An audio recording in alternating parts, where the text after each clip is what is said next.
भैया क्या रहा ना भैया লইলে আপনি মোটা মিতন দাও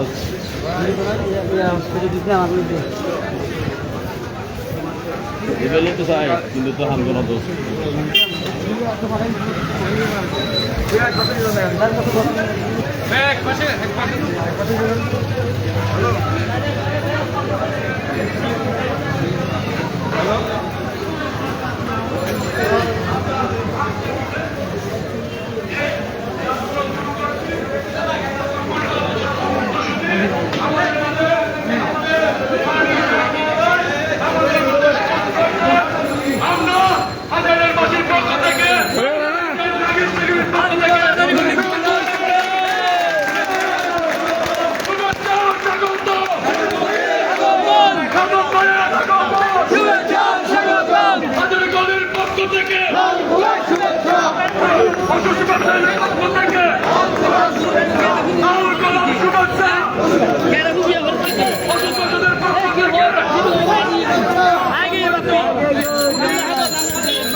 আমাদের মাঝে উপস্থিত হয়েছেন চট্টলার গৌরব চট্টগ্রাম সিটি কর্পোরেশনের মাননীয় মেয়র আমাদের অহংকার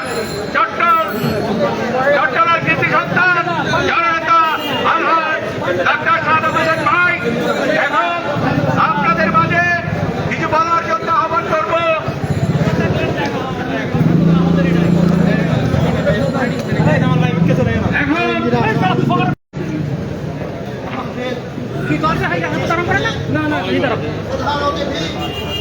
চট্টগ্রামের অভিভাবক যিনি চট্টগ্রামের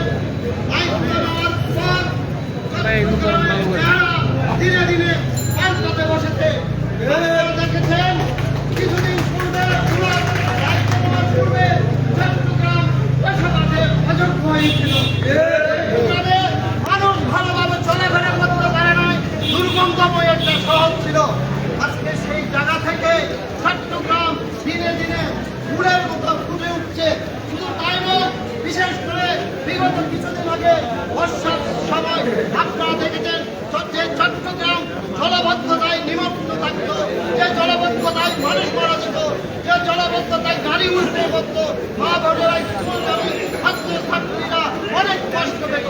এবার কিন্তু একটি ঐতিহাসিক ভাবে চট্টগ্রামে কোনো জলবদ্ধতা হয় নাই।